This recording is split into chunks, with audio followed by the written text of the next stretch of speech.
It was the first time in years that I'd returned home for the holidays, but when I stepped off the plane, my mother's greeting felt as cold as the winter air. She didn't offer a hug, just a command, "You'll watch the kids. We're going away." I had flown across the country for a rare visit to my family, the kind of trip that took months to plan, hoping for a quiet reunion. I was already exhausted from the 10-hour flight, but I didn't expect to be met with indifference, especially not from my mother.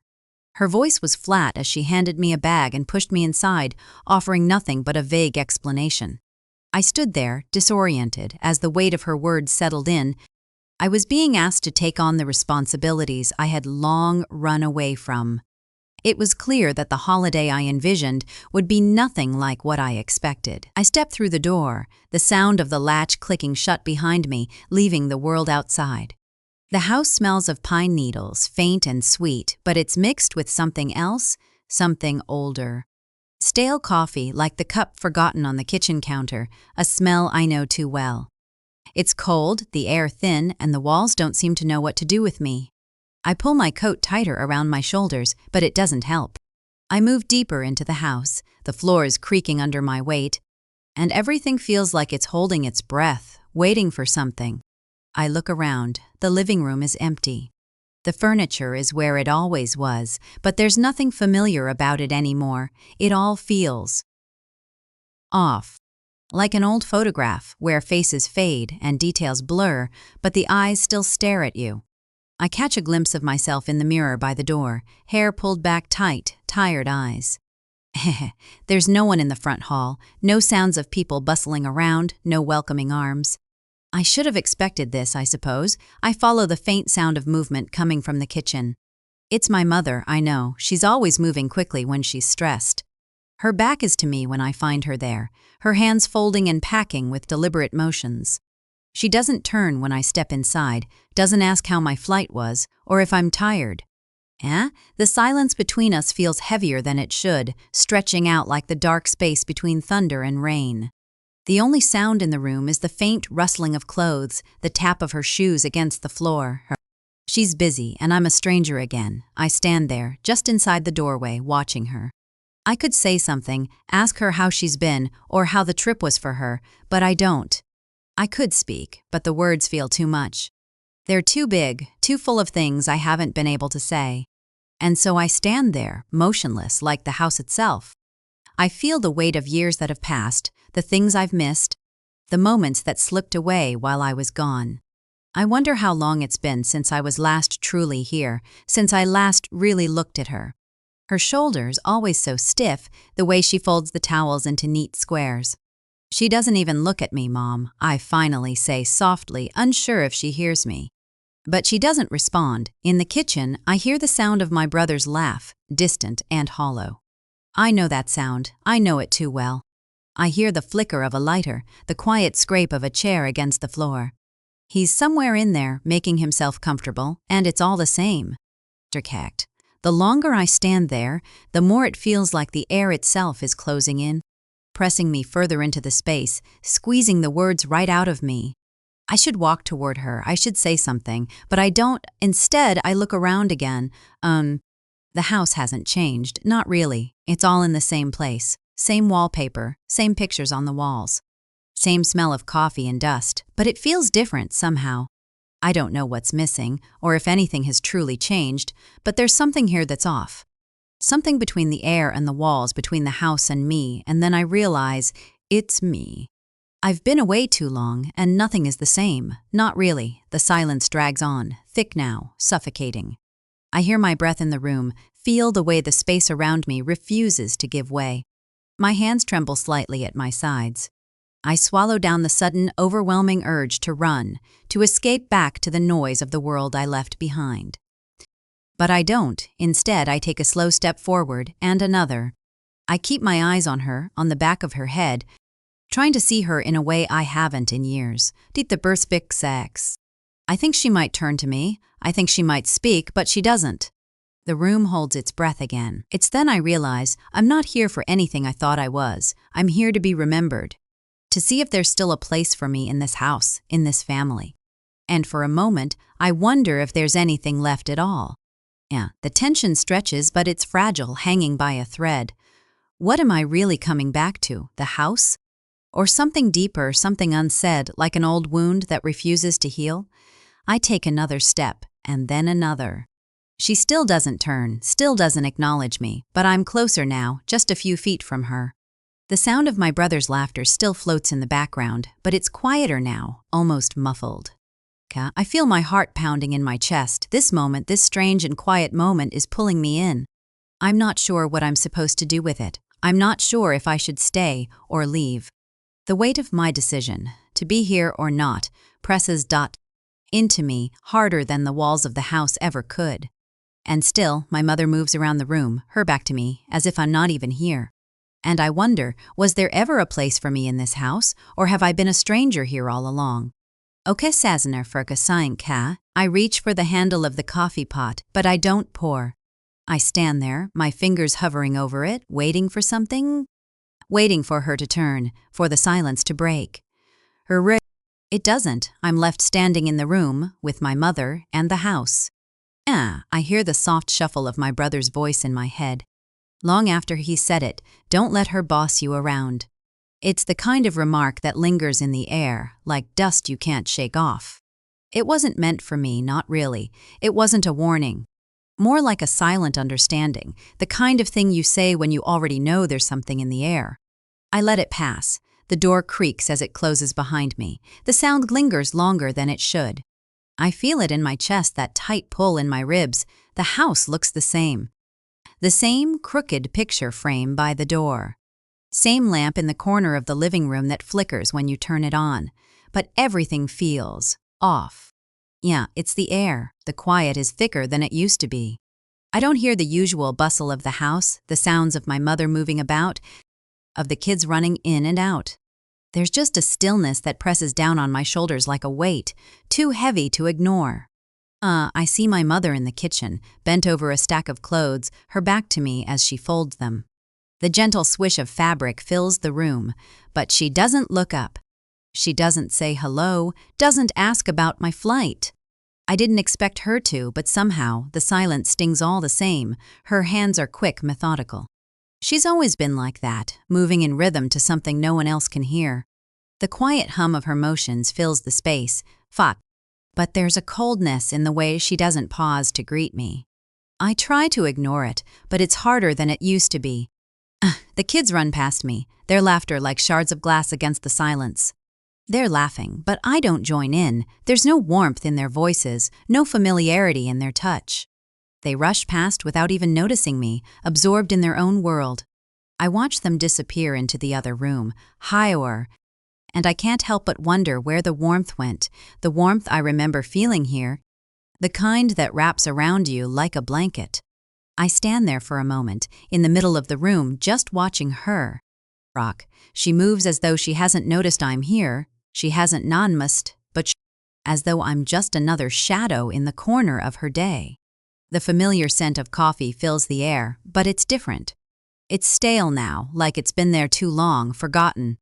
I glance at the table where her cup sits, untouched. The floor creaks beneath my feet, and she doesn't even look up. I open my mouth to speak, but the words get caught in my throat. I don't know what to say. She's packing, preparing for her trip. The suitcase sits open on the couch, half filled with clothes. There's a pile of papers beside it, unopened envelopes with unfamiliar stamps, and a calendar with dates circled in red. It all seems so impersonal. I glance over at the children's room. It's quiet now. The door is cracked open, and I can hear the faint sound of toys being moved around. But there's no sound of play, just the quiet, the emptiness of a house that used to echo with laughter. The weight of everything presses on me again. I look at my mother's face as she folds the clothes, one manor rhino. The lines in her skin a little deeper than I remember. Hubbard above in the bahok. I can see the years in the way she moves, the way her eyes stay focused on the task at hand, avoiding me without even realizing it. And then I remember my brother's words again, echoing in my mind, "Don't let her boss you around." I blink, shaking the thought away. I'm here to help, after all. But there's no room to breathe in this space, not anymore. I feel like an outsider in the place that once felt like home. The silence is growing, the distance between us growing wider with every passing minute.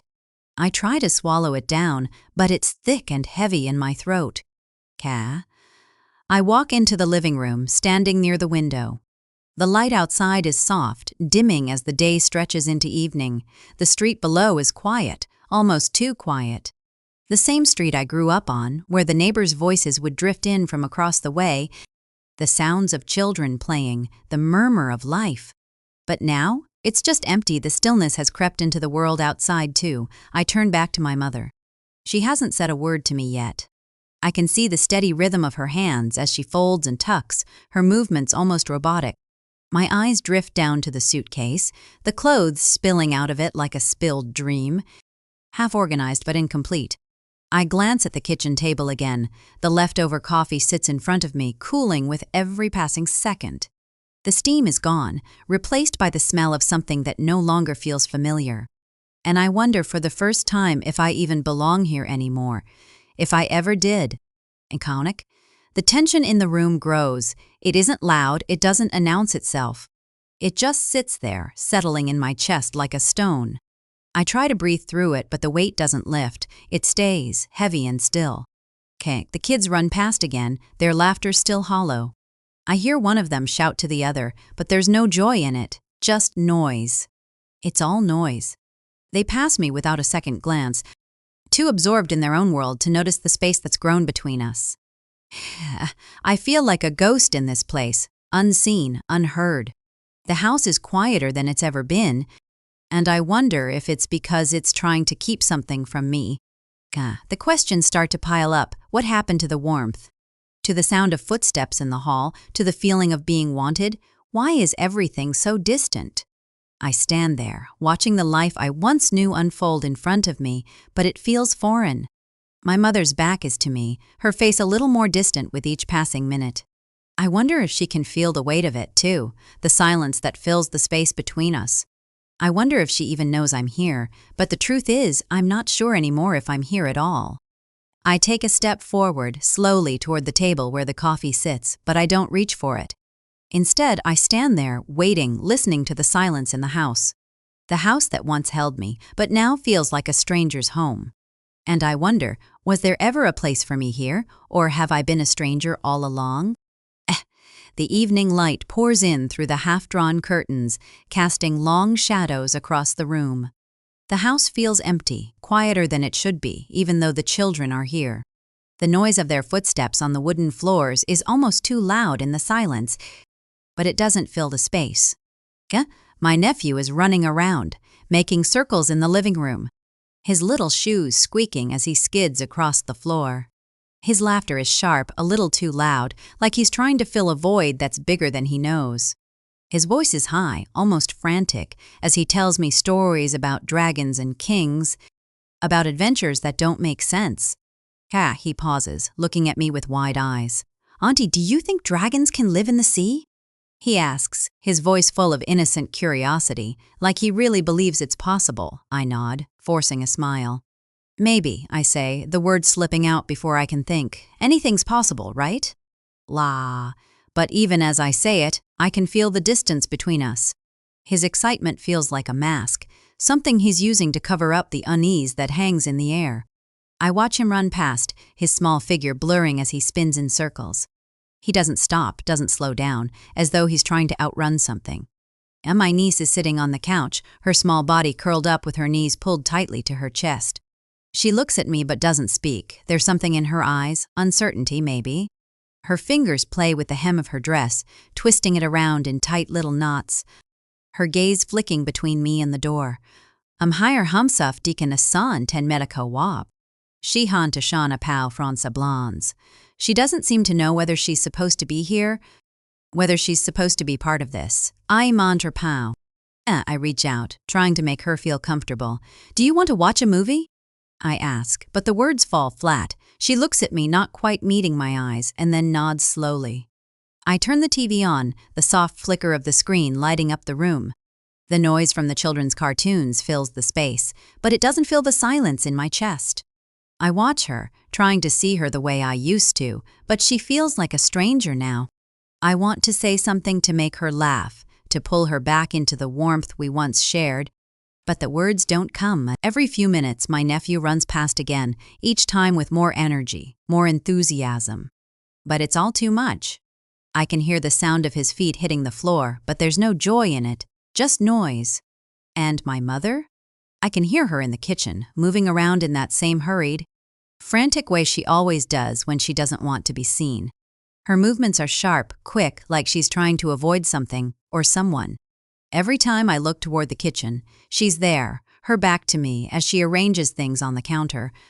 Her shoulders stiff, her face set in that same determined expression she always wears when she's hiding something. Aww, she hasn't said a word to me since she handed me the kids, not one word. Not a single acknowledgement of my... I glance at my nephew, his laughter now fading into the background, the noise blending with the sound of my mother's movements in the kitchen. Teferaman vat pai numpap acceptad. His voice is still too high, too eager. It's as though he's trying to pull me out of my thoughts,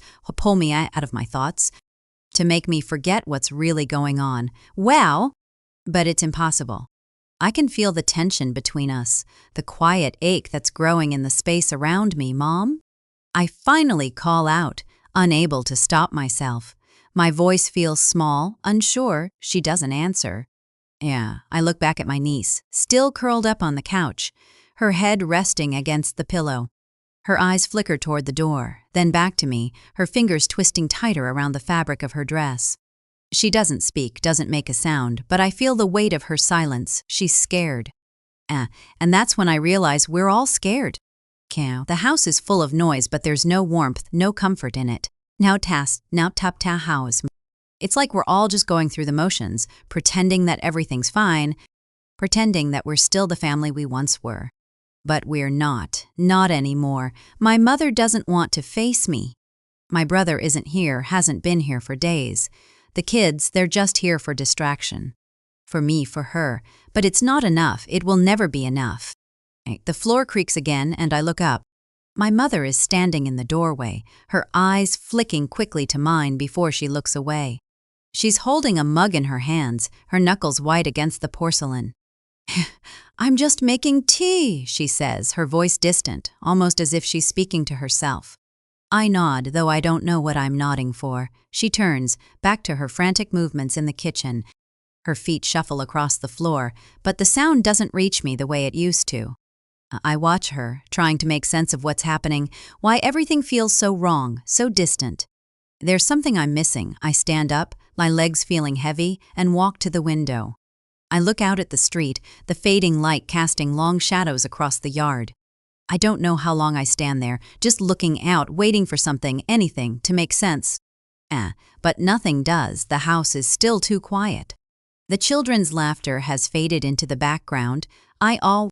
And my mother's movements in the kitchen are just a blur now, lost in the hum of the house. I turn back to my niece, sitting alone on the couch. Her eyes are wide, as if she's waiting for something, but I don't know what. I don't know what I'm waiting for either. The weight of everything hangs between us. Neither of us says a word, but we don't need to. The silence speaks for itself. Do you want to play a game? I ask quietly, my voice barely above a whisper. She nods, but it's not with enthusiasm. It's a simple gesture, a movement that feels more like a goodbye than a hello. I walk over to the game cabinet and pull out the box, the clink of the pieces familiar but hollow. I sit down beside her, but the distance between us remains, invisible but real. The game starts, but the silence doesn't lift. What is my mother running from? Why does it feel like she's avoiding me? And as I sit there, the pieces of the game in my hands, I know one thing for sure. Nothing in this house is as it seems. The bed is familiar, but the room isn't. The worn quilt rests on the mattress the way it always did, the frayed edges and faded patterns catching the dim light that leaks through the curtains. The air feels thick, a little too still.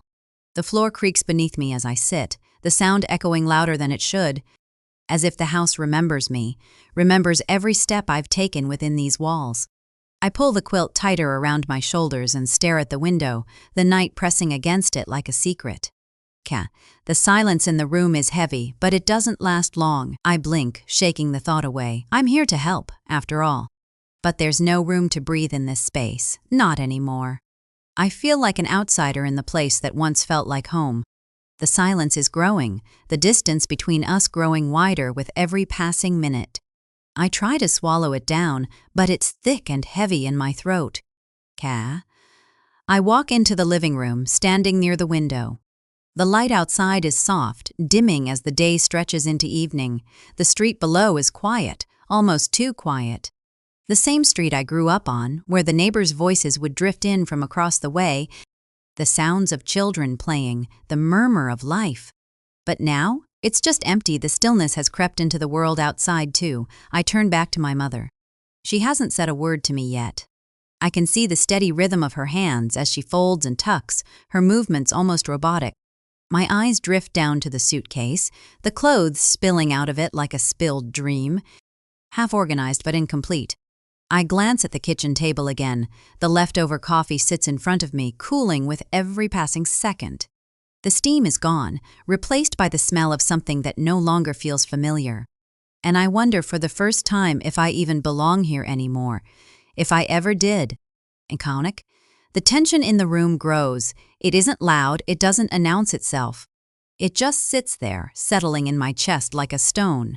I try to breathe through it, but the weight doesn't lift. It stays, heavy and still. The kids run past again, their laughter still hollow. I hear one of them shout to the other, but there's no joy in it, just noise. It's all noise. They pass me without a second glance, too absorbed in their own world to notice the space that's grown between us. I feel like a ghost in this place, unseen, unheard. The house is quieter than it's ever been, and I wonder if it's because it's trying to keep something from me. The questions start to pile up. What happened to the warmth? To the sound of footsteps in the hall? To the feeling of being wanted? Why is everything so distant? I stand there, watching the life I once knew unfold in front of me, but it feels foreign. My mother's back is to me, her face a little more distant with each passing minute. I wonder if she can feel the weight of it, too, the silence that fills the space between us. I wonder if she even knows I'm here, but the truth is, I'm not sure anymore if I'm here at all. I take a step forward, slowly toward the table where the coffee sits, but I don't reach for it. Instead, I stand there, waiting, listening to the silence in the house. The house that once held me, but now feels like a stranger's home. And I wonder, was there ever a place for me here, or have I been a stranger all along? The evening light pours in through the half-drawn curtains, casting long shadows across the room. The house feels empty, quieter than it should be, even though the children are here. The noise of their footsteps on the wooden floors is almost too loud in the silence, but it doesn't fill the space. My nephew is running around, making circles in the living room, his little shoes squeaking as he skids across the floor.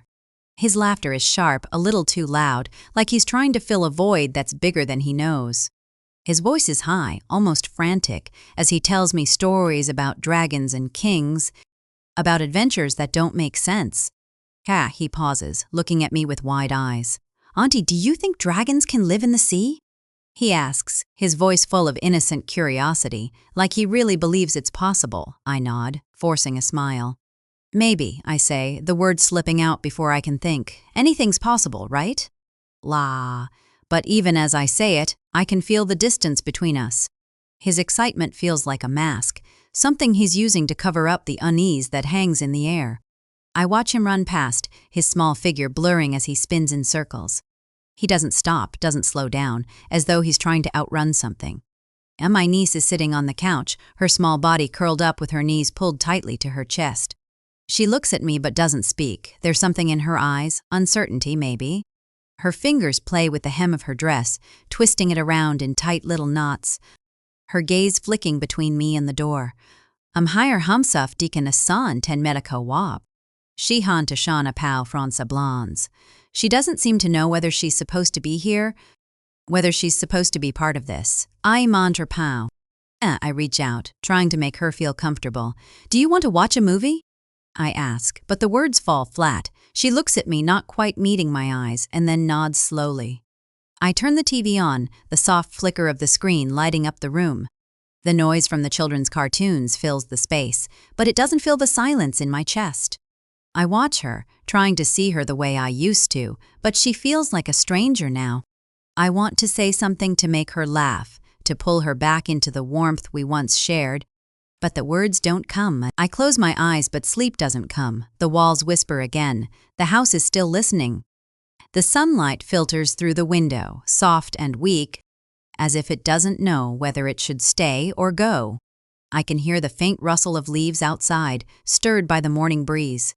The house is still, too still, and the silence seems heavier than usual. I sit at the kitchen table, the empty cup in front of me cold now, the coffee long gone. The kitchen smells faintly of dust and something else, something that's harder to name. The window is cracked open, just enough to let the air in, but it doesn't feel fresh. It feels like the house is holding its breath. Cal, I hear the sound of footsteps in the hallway, and then my mother appears in the kitchen doorway, her figure silhouetted against the pale light. She doesn't speak at first, just stands there for a moment, her hands folded in front of her, like she's bracing herself for something. She doesn't look at me, just stares out the window. I don't ask what she's doing, but I can feel the words coming. And when they do, they're more like a statement than a question. "Kat, we're leaving earlier than I thought," she says, her voice flat, as if it's nothing new.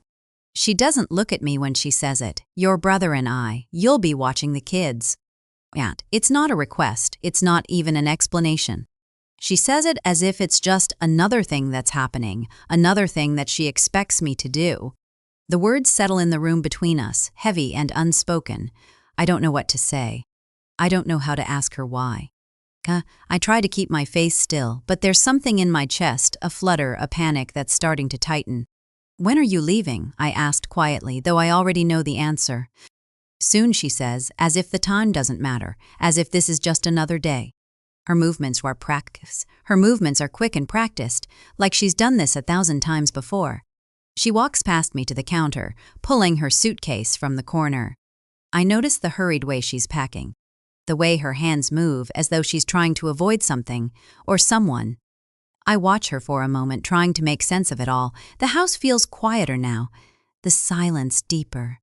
The weight of it presses down on my chest. I should say something. I should ask her why she's leaving so suddenly, why everything feels so rushed. But the words don't come. I just sit there, staring at the empty cup in front of me. And then I hear the kids, their voices in the next room, laughing. Their laughter is sharp, almost too loud, as if they're trying to fill a space that's been left hollow. "Ka!" My mother grabs her purse from the chair by the door. She doesn't look at me when she picks it up, doesn't offer an explanation. Her eyes are distant, focused on something far away, something I can't reach. "They'll be fine," she says, her voice distant now, almost as if she's talking to herself. I don't know what to say to that. I don't know if she's talking to me or if she's talking to herself to convince herself of something. The words hang there between us, cold and empty. I nod, though I'm not sure why. I look at the kids running through the house, their energy like a blur in the corner of my vision. They don't seem to notice what's happening. They don't understand. My mother walks toward the door, her footsteps steady but hurried, like she's trying to escape something she can't face. She reaches for the door handle, and then she stops. For a moment she stands there, her back to me, and I feel the weight of the silence grow thicker, heavier. "Yeah, take care of them," she says, her voice barely a whisper. The words hit me like a wave. Take care of them. There's a finality to it, a weight in the way she says it, as if she's already gone. She sushent tysabirse for tasabel for spasm bawaf for first depout bass. She doesn't turn to look at me. She doesn't wait for me to answer. She for fop ta sasang ifat. She opens the door, and just like that they're gone. The sound of the door closing is louder than I expect, and for a moment, I stand frozen in the middle of the room, listening to the silence that follows. The hum of the refrigerator, the distant sound of the children's laughter, everything feels too far away, too distant.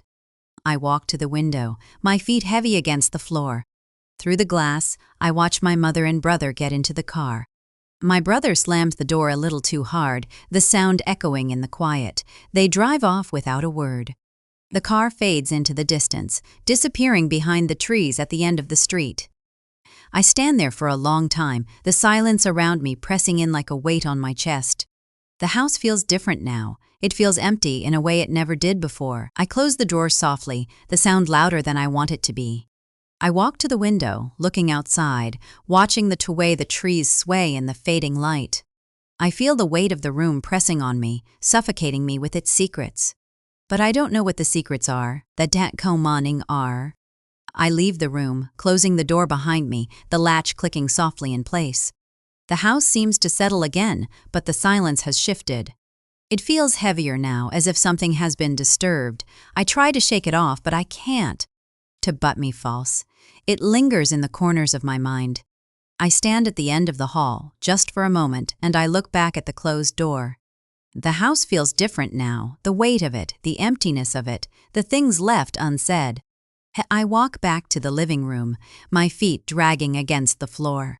I try to focus on the kids, to hear their laughter again, but it doesn't sound the same. It's too bright, too sharp. I can't make it fit with the silence in my chest.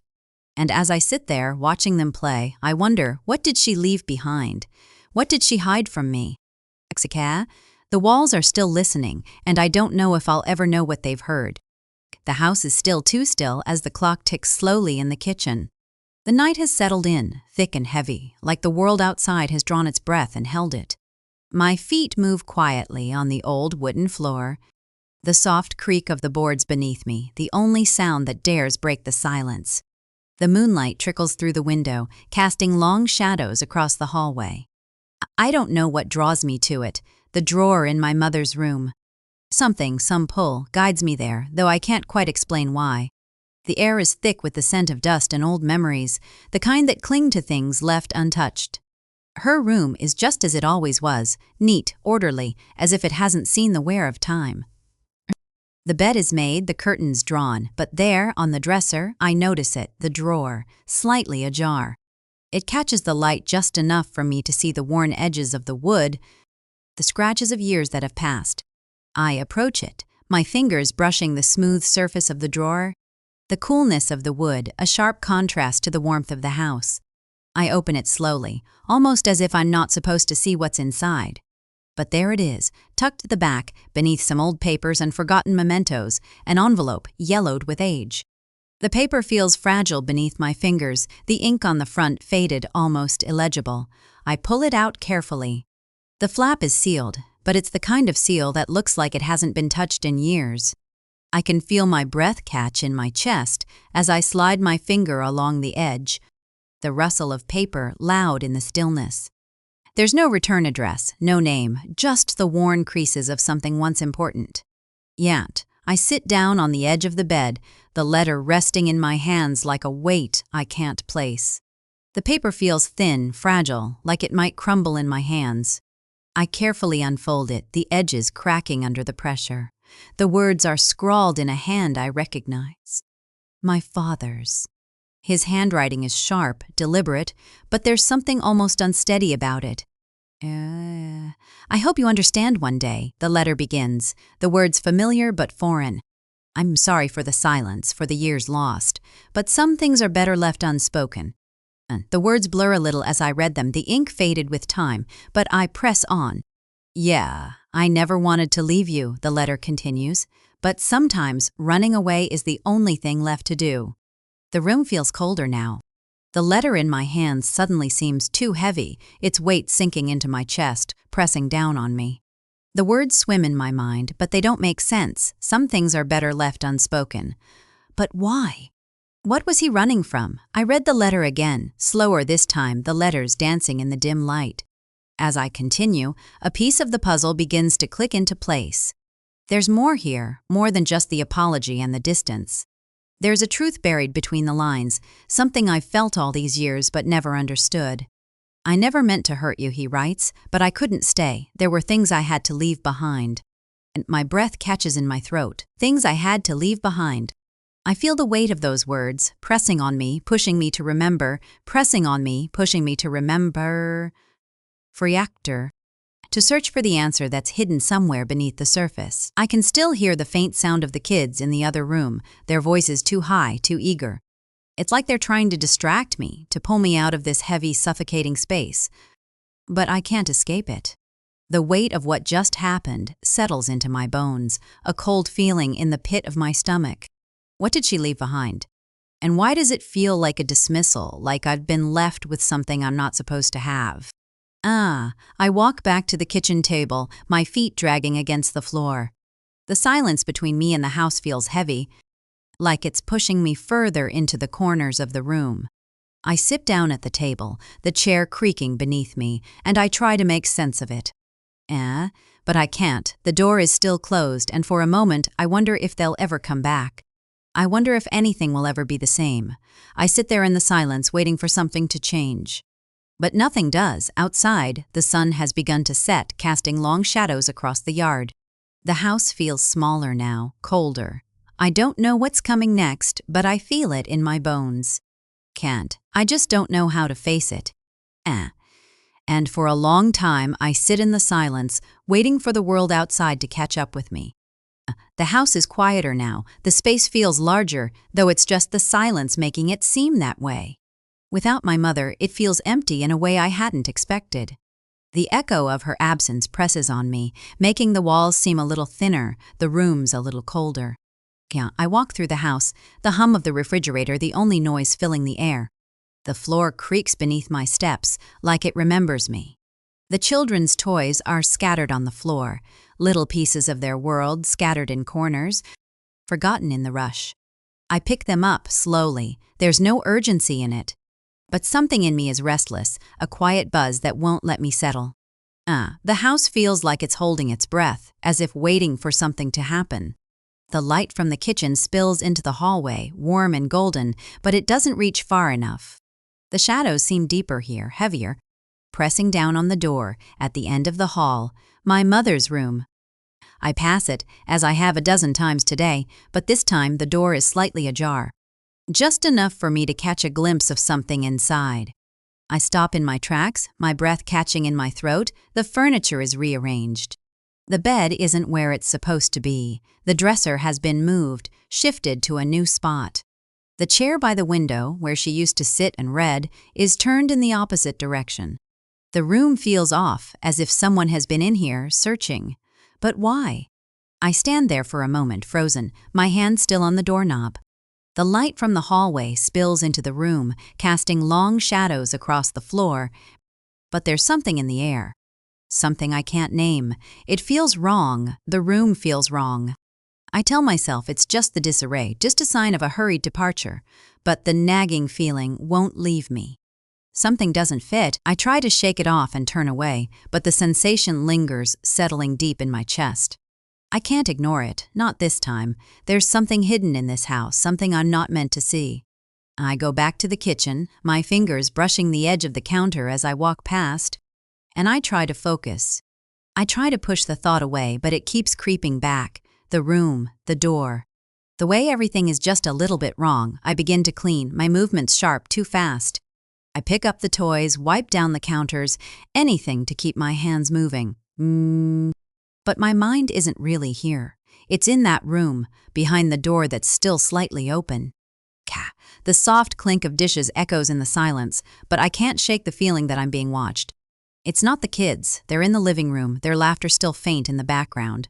No, it's something else, something in the house itself, as though the walls are listening, waiting, the room. The door. I need to look again. I try to ignore it, but it gnaws at me, deeper now.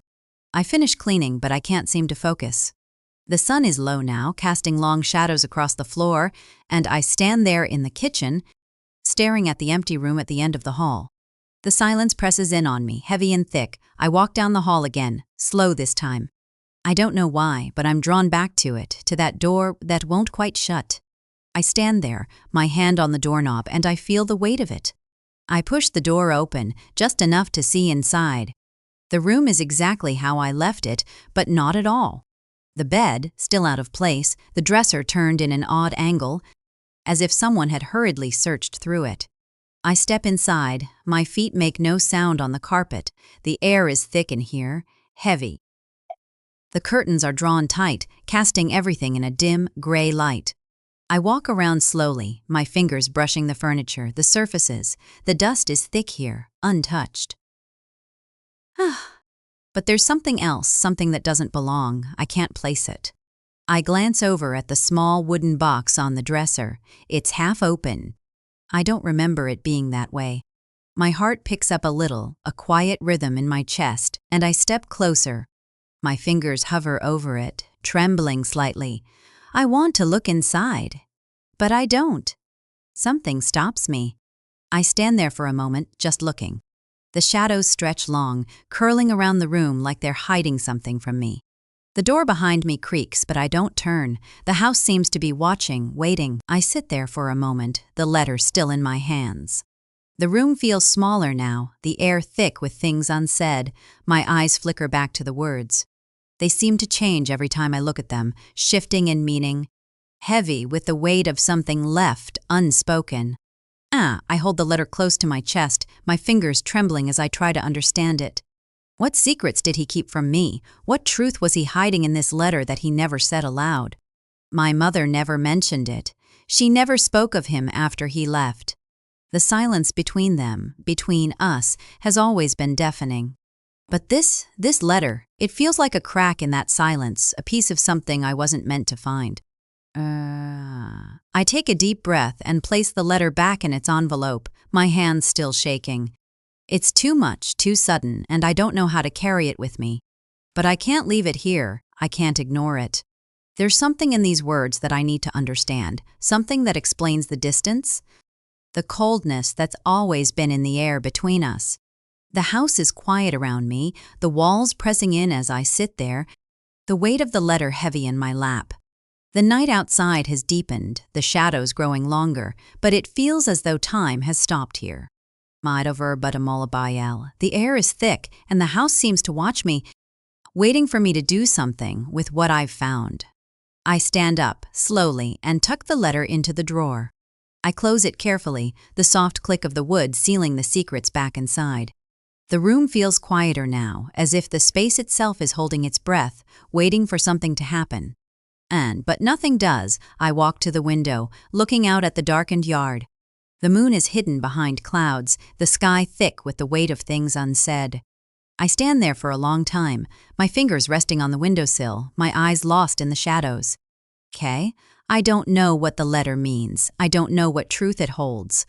But I know that I can't ignore it anymore. The silence between us, between me and my mother, between me and the house, is growing louder. I feel it in my bones, and I wonder, quietly, what else I've missed. What else is hidden here, in this house, in this family? What truth will I find when I look closer? But for now, the house is silent, and I can only wait, listening for something, anything, that might explain the weight of this moment. The house has a way of settling at night.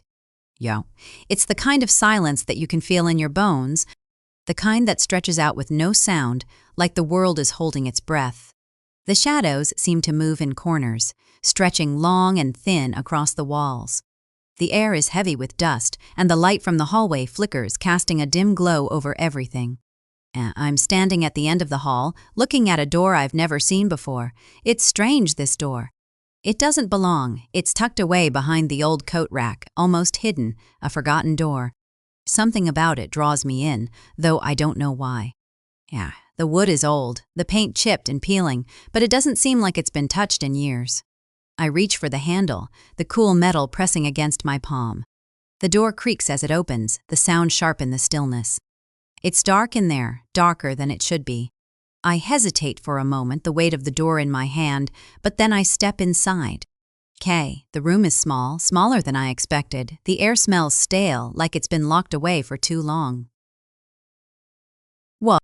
Dust coats everything, the floor, the shelves, the small wooden table in the corner.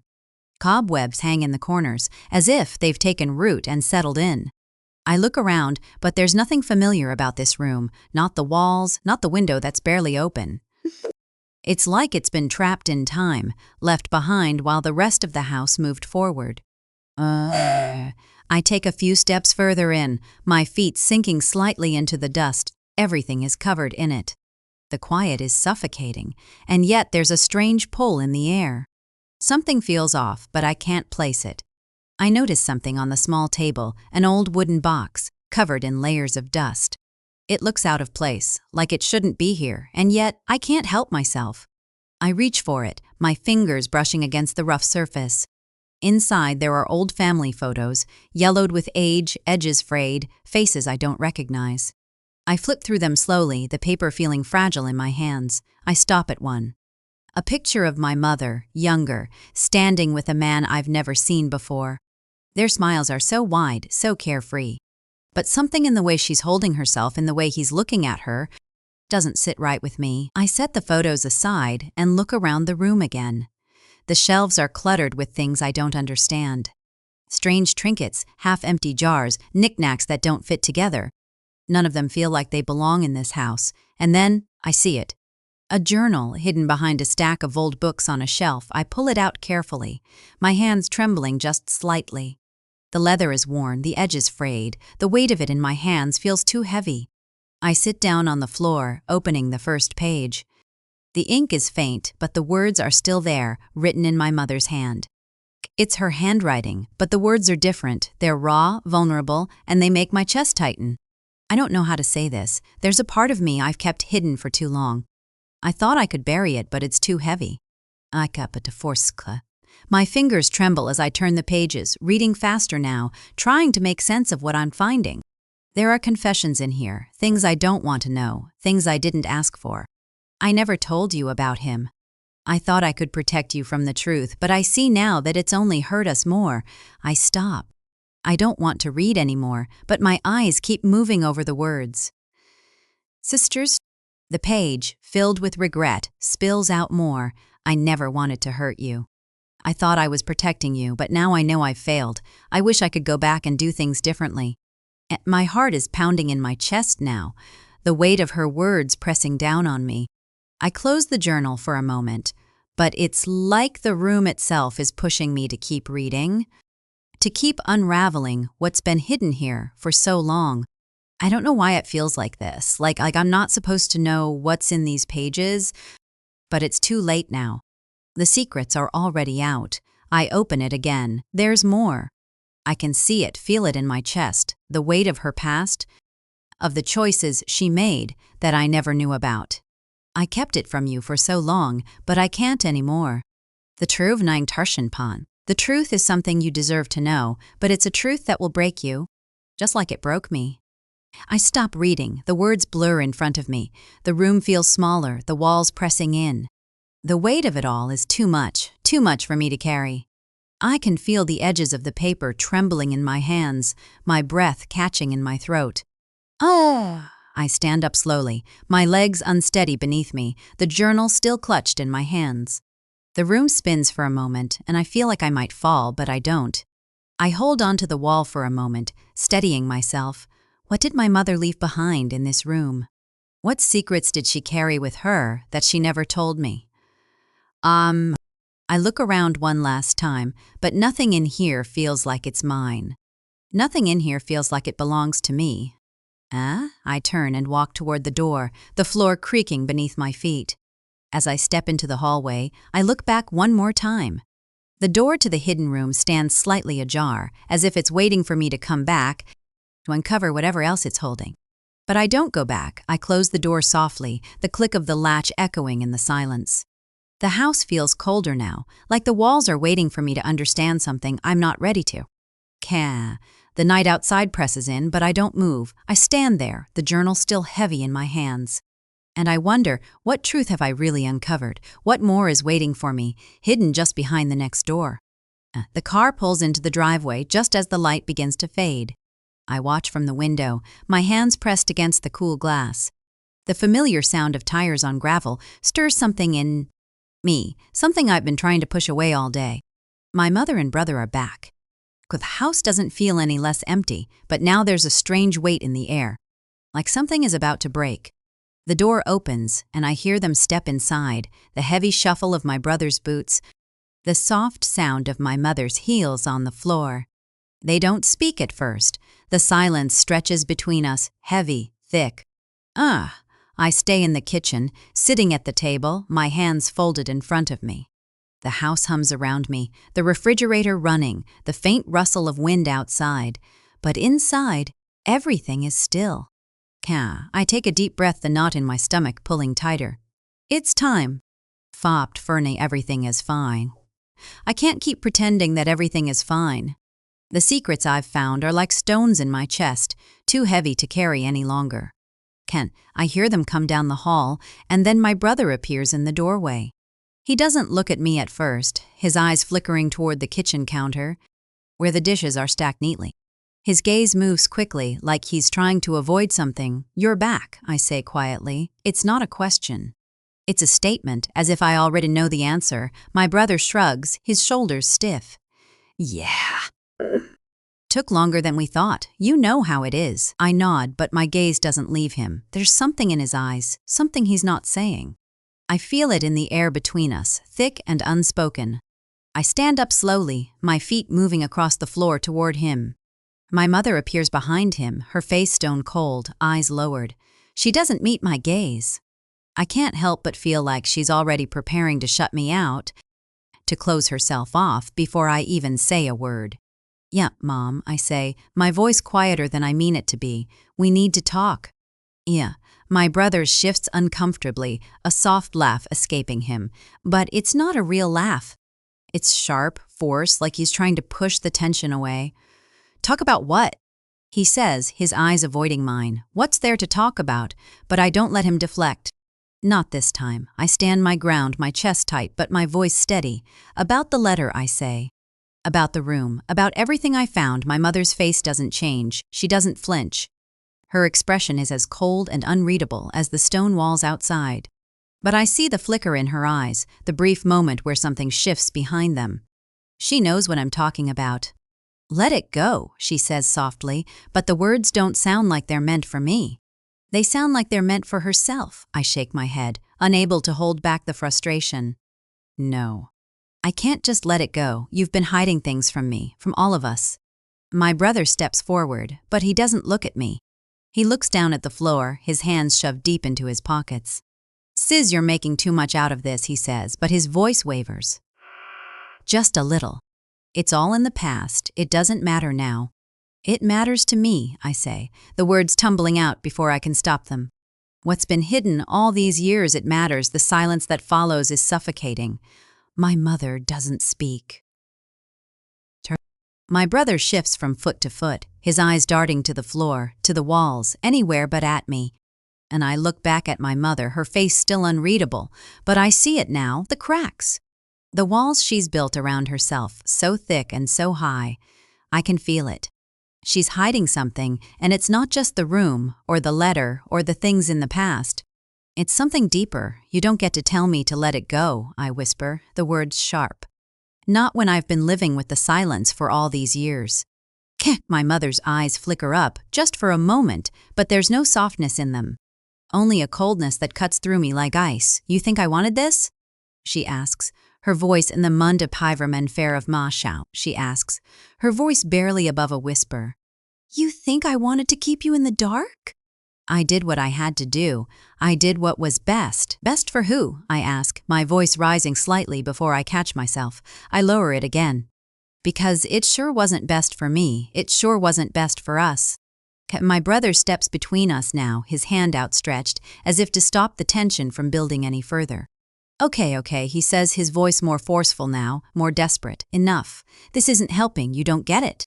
No, I get it, I say, my chest tight. I get it more than you think. There's a long pause, the kind that stretches on for far too long.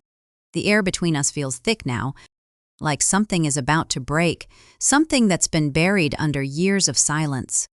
After psatka, I look at my brother, at his eyes that avoid mine, at the way his hands tremble just slightly at his sides.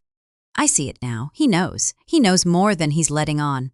Yeah, my mother exhales sharply, her shoulders slumping for the first time since I entered the room. She steps back, her gaze softening ever so slightly, but it's not enough. Not nearly enough. You have no idea what I've carried, she says, her voice breaking just enough to let me hear the crack in it. The things I've had to bury. The words hang in the air, unfinished, and for the first time I see it, the vulnerability in her eyes. the weakness she's tried so hard to hide from me. And in that moment, I realized this isn't just about the letter, it's about everything, all of it. The secrets, the silence, the things that have gone unspoken for far too long. The walls between us, the ones I've been so desperately trying to break down, they're crumbling. But it's not easy. It's not something I can fix in a single conversation. The damage has been done, and it's been done for years. My mother turns away, her face hardening again. "You'll never understand," she says, her voice distant now, as if she's already closed herself off. I watch her leave the room, and I feel the weight of everything. The years, the silence, the things we've never said. The walls are broken, but there's nothing left to fill the space.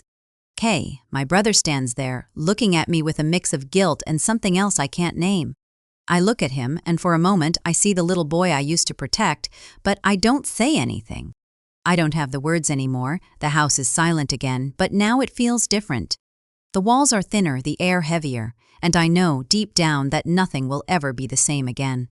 I walk toward the window, staring out at the darkening sky. The quiet stretches on, endless, but for the first time I know the truth. It's a truth that's always been there, just waiting for me to find it. And I wonder, is it too late to fix what's been broken? The silence lingers, heavy and still, like a fog that won't lift. It's the kind of silence that sits in your chest, in your bones, and doesn't leave, no matter how hard you try to shake it off. The house feels bigger somehow, the walls thicker, as if they're closing in, trapping me in this uncomfortable quiet. The sun has barely risen, casting weak light through the blinds, but it doesn't warm anything. The shadows still hang low across the room, just as they did yesterday, and the day before. I stand in the kitchen, staring at the coffee pot, my fingers tracing the edge of the counter. The familiar smell of brewing coffee fills the air, but even that feels foreign now. The routine is the same, but it's different. I can't shake the feeling that I'm waiting for something to change, that something has already changed, and I haven't quite caught up to it yet.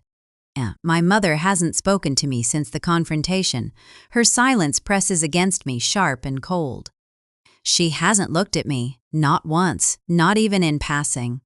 The house hums around me, the sound of the refrigerator running in the background, but it's all so empty. Every corner of this place feels hollow, like it's been emptied out, and no one bothered to fill it back up. Count my brother, too. He avoids my gaze whenever I catch his eyes. He walks past me with his head down, his hands shoved deep into his pockets. He doesn't say anything. His silence is just as deafening as my mother's. I hear the sound of footsteps from upstairs. My brother must be up, but I don't bother going to find him. I already know what I'll find. The same look of discomfort in his eyes, the same distance between us. He's not ready to talk, neither am I. I sit at the kitchen table, the same table we've all sat around for years, and try to find some comfort in the quiet. But it's not peaceful, it's suffocating. The weight of the words left unspoken hangs between us like a thick curtain, too heavy to push aside. The house seems to be holding its breath. I look down at my hands, the coffee still steaming in the mug in front of me. The warmth of it doesn't reach me. My fingers wrap around the mug, but my mind is elsewhere. It drifts back to the letter, to the room, to everything that's been hidden from me. It wasn't just the letter that broke something inside me. It wasn't just the room. It was the silence, the manipulation, the things we were all too afraid to say. I take a deep breath, letting it out slowly, trying to make sense of it all. But I can't, not yet. The pieces don't fit together in any way that makes sense. I stand up, the floor creaking beneath me. I walk to the window, pulling the curtain aside just enough to see the yard. The trees are still, their branches heavy with the weight of the world. It's so quiet outside, too. No birds, no movement, just the slow rustle of leaves. Yucatao. I watch the shadows shift across the grass, and for a moment, I wonder if things can ever go back to the way they were. Before the letter, before the room, before everything started to unravel, but something inside me tells me no. Things can't go back, not now, not after everything I've learned. The truth is, I'm not sure who we were or who we are anymore. The family I thought I knew, the one I thought I could rely on, feels like a stranger now. I don't recognize us. The walls that kept us together have crumbled, and I'm standing in the ruins, wondering if there's anything left to rebuild. I don't know if I can fix this. I hear my mother moving upstairs, her footsteps slow and deliberate. I can feel the tension in the air, like we're all holding our breath, waiting for someone to make the first move. But neither of us does. My brother comes downstairs a little while later, his face tight. He says nothing. He sits at the kitchen table, picking at his food, eyes trained on the plate in front of him. I don't know what he's thinking. I don't know if I ever will. The silence between us is thick. He doesn't look at me, and I don't look at him. I pick at the edges of my napkin, my thoughts swirling, tumbling around in my head. I don't know when the distance started, but I feel it now. I feel it in the way we move around each other, in the way we don't talk, in the way my brother avoids my gaze. In the way my brother avoids my gaze. In the way my mother's silence fills up the space between us. I stand up again, my hands cold against the counter. The house feels colder now, the walls pressing in. The past few days have been like a blur, a strange fog that's settling over everything.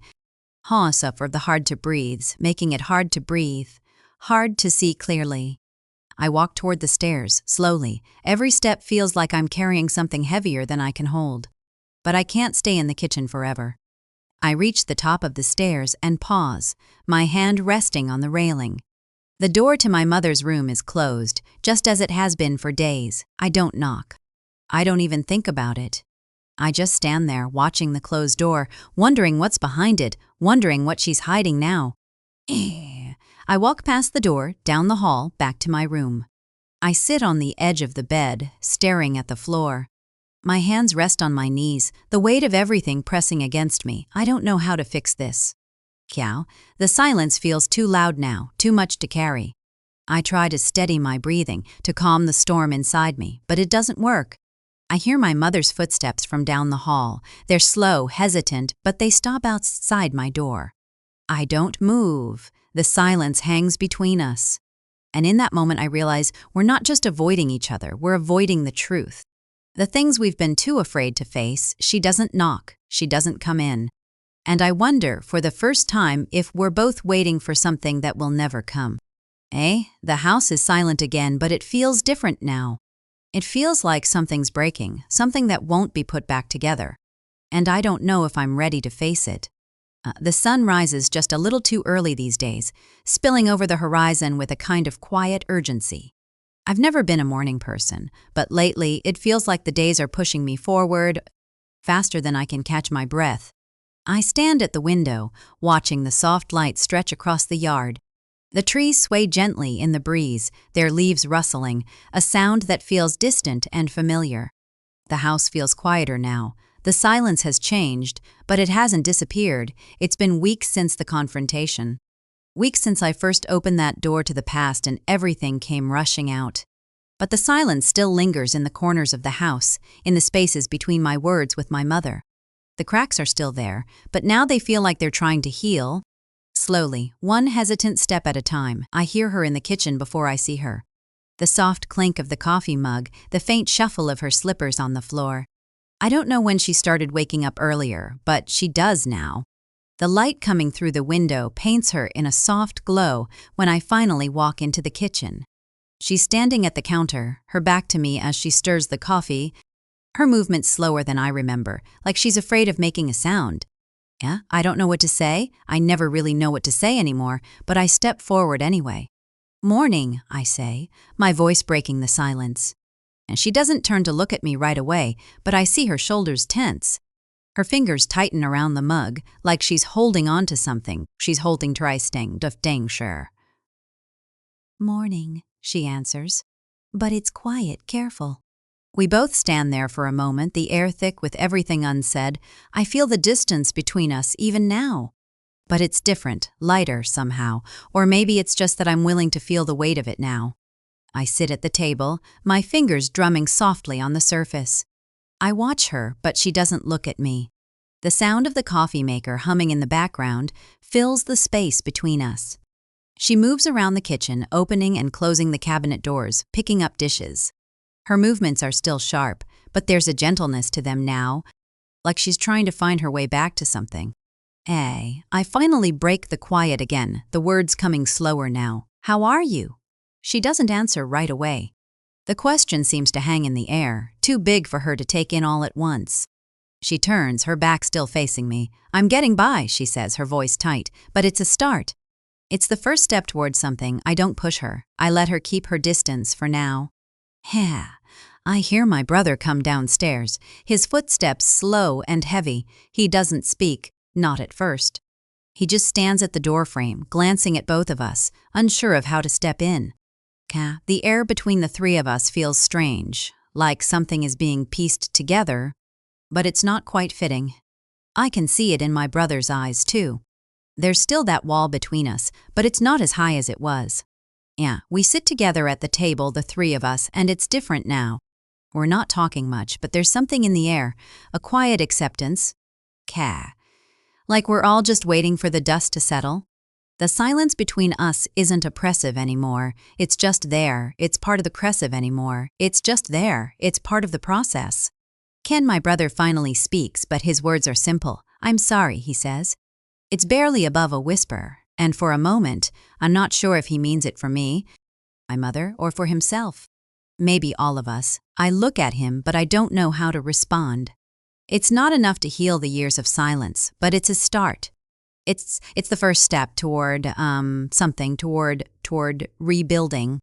And that's when I realize we're not just rebuilding the house, we're rebuilding ourselves. The day moves slowly, each moment building on the last.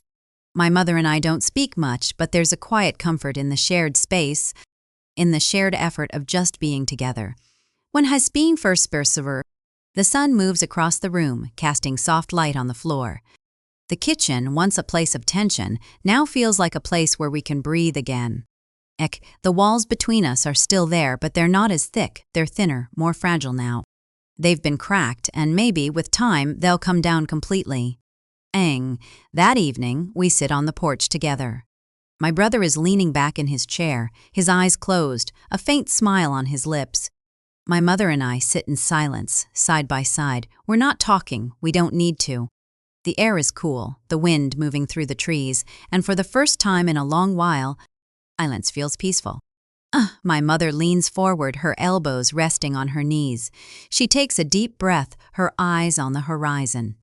I never wanted you to find out, she says quietly, but there's no guilt in her voice. Just an acknowledgement of the truth, I nod, not needing to say anything in return. It's not about forgiveness anymore. It's about moving forward. The sky above us darkens, the stars beginning to peek through the veil of night. There's a weight in the air, but it's not the same weight that's been there before. It's lighter now, like something has shifted, even if just a little. I don't know what the future holds, but for the first time in weeks, I feel a small spark of hope. Maybe we'll never be perfect. Maybe we'll never truly heal. But for now, we're here. And that's enough. The silence isn't as loud anymore. It's just the space we occupy, the space between us, waiting to be filled with something new. And as I sit there, the cool night air on my skin, I wonder what comes next. What does it mean to truly rebuild? But for tonight, I don't need the answers. I just need to sit here in the quiet and let the pieces fall where they will. For the first time in a long time, it feels like the beginning of something. Something slow, something messy, but something real. Something we can start to rebuild.